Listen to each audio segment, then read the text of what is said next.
Happy Wednesday. I've got Jim Black here with me coming out of Tahoe. What's up, man? Right up in Tahoe right now. It's a nice trip up here. Went rafting yesterday and a little retreat, and then That's heading home to the cool. Bay Area today. Yeah, I like that, not too man. I bad. like that a Yeah. lot.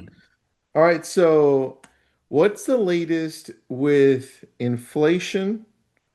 Because I'm noticing it, and I'm just going to show you you know the correlation. So I'm just going to show it to you on Mortgage News Daily specifically, because we're watching the new head of the Fed, Warsh, saying that inflation's a little bit more out of control than they had realized it was, which I mean, dude, come on. It doesn't take a scientist, but apparently it does. Um, anyway, Warsh is like, oh, we weren't being lied to. The guy before me was right. So it's almost like a complete turnaround, and Warsh is like facing reality. Are you watching the same thing, or am I blind? Yeah, absolutely. Absolutely. Consumer confidence is everything. Consumption is a really important key factor in economic data, but also just like the inflation thing is just out of control. And what I think I'm worried about is just our next generations of people behind us that are going to buy properties or do something financially. They're going to have a hard time with, affording things because it's going to keep going higher and higher. So I'm fearful that if we don't control inflation and we don't bring it down and get it under control, it'll just be this wild, wild haves and have nots. And people that can hedge against inflation understand that they'll make more money. People that don't will probably lose a lot of buying power. So, That's very true, Jim. Here's yesterday's article. Came out yesterday, July 14th. Inflation slowed to 3.5% in June as Americans got a break from gasoline prices. Last week, you mentioned gas was the core thing to this, right? To this specific, it's always something different. Sometimes it's the same thing. In this case, what's driving inflation is gas, and we're watching the beginning of it, AI. Like, what can you first tell me gas prices? What the hell's going on there again for those who missed it last week? absolutely. So gas prices have gone up because they closed the Strait of Hormuz again. And sadly, that's not resolved yet. So gas prices are like speculative investments. They are hedged or traded differently upon future forecasts of production and results. So you're seeing prices again spike up with oil. That Mhm. dictates a higher rate needed to offset the inflation of that to bring things down under control. So Yeah. simply put, oil goes, prices go higher, so do interest rates. Do you think based on what's happening, oil's going to continue to go up though, or is it going to remain where it's at? I think we're at like $70 a barrel. I haven't checked it today. I'll check in a little bit. But what do you think on that? Because it's so like no one knows at this point what is happening in Iran because that's just the way it is. What do you think? My fear is that we're going to be up in this kind of stagflation period of time here coming into the next part of this year and end of year. Stagflation means prices keep going higher and costs keep going higher and income does not go higher. And so Got it. what I'm fearful of is that just this oil is going to take a lot of people's money out of their pocketbooks that they weren't used to giving up before. And then secondly, with AI jobs, I know there are a lot of people getting laid off that have those middle market higher end Yeah. jobs in the Bay Area or wherever else. And AI is taking over a lot of those jobs. So there's a True. shift And going on then there too. you look at what, remember, this is the Wall Street Journal article. You look at what they're saying here, July could send energy prices higher again, right? Because I think everyone's watching Iran and the US and it's like nobody knows what's happening, and that uncertainty is the key to this, right? So Yep. I Yep. think you're right on that, man. I 100% agree. Now, let's keep going on this AI thing because AI and tariffs are also fueling inflation. I think to me that's more important because let's say we're done with this at the end of the year, and I'm being hopeful, right? We're done with this at the end of the year, possibly beginning of next year. But AI isn't going anywhere. Tariffs may be done in 2, 3, 4 years, but AI, dude, that thing is just getting started. So what do you anticipate with AI? Because look what they say right here. I'm just going to read this to you so everyone can read with us. I'm going to highlight it.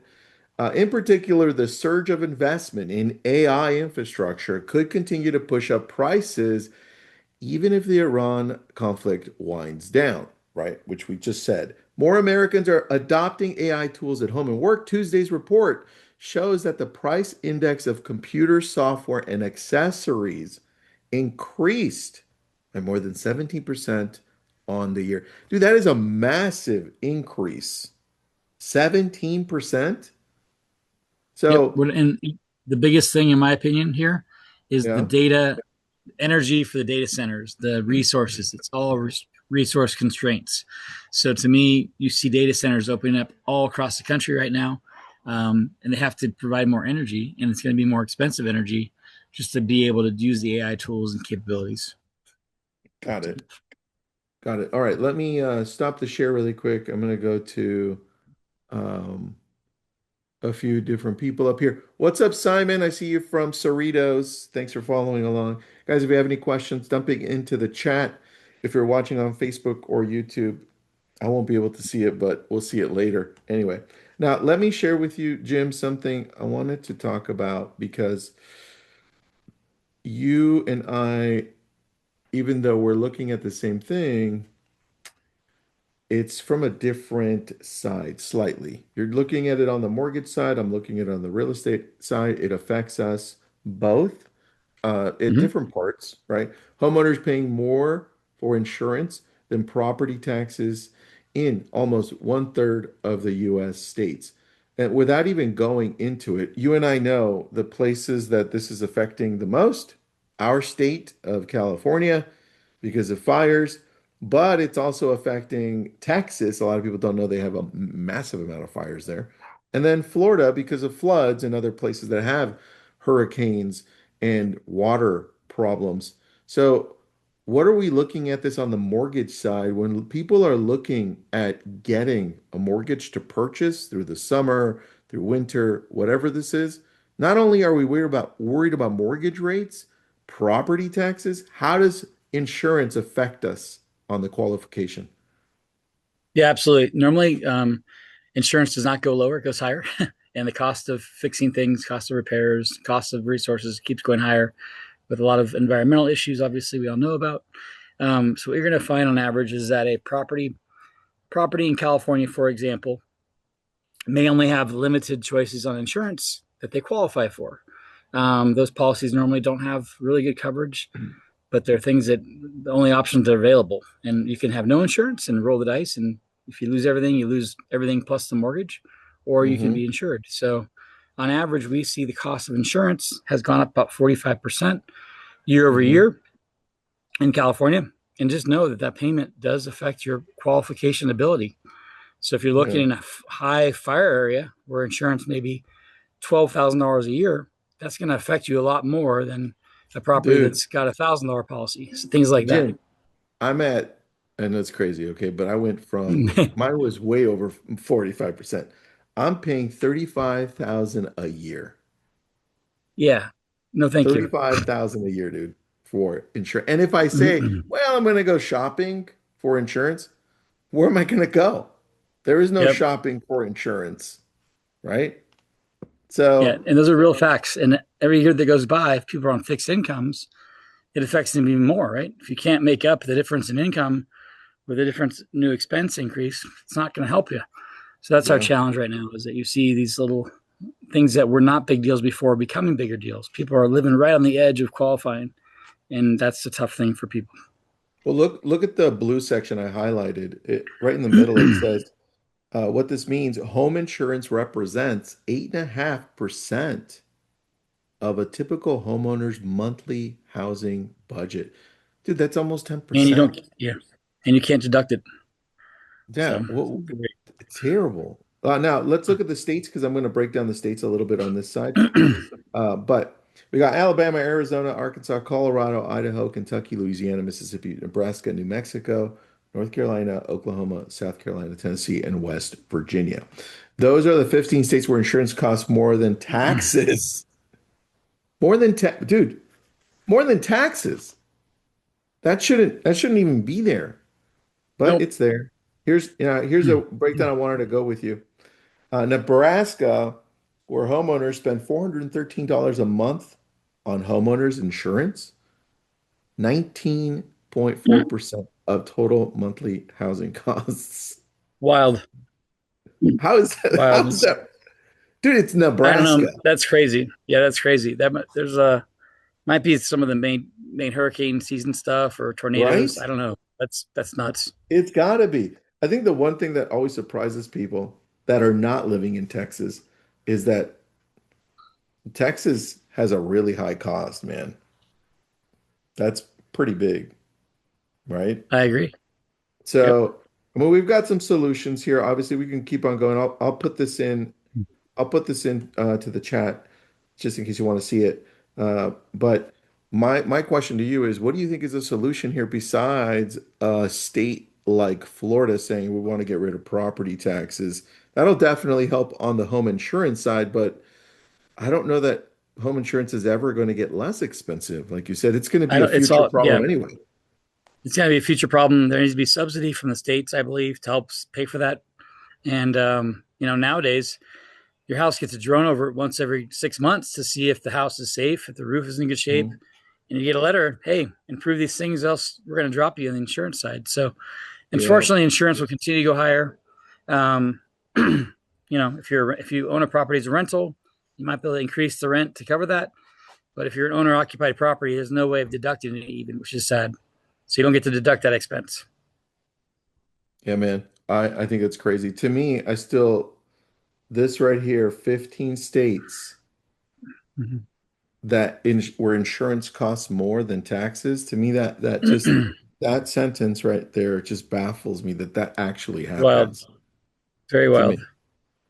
All right, what very should wild. we expect through this summer? We're in July. Should we expect inflation to continue through the summer, or where are we at? Just inflation will continue to go higher if the war stuff continues to happen. As that Hmm. eases, prices will come down. There's more confidence. I'm finding now that buyers really have um, it's a buyer's market right now, so you can get a lot more flexibility, even in Mm. seller financing sometimes, to help offset some of the interest rate changes here. So buyer's market for the most part, yeah.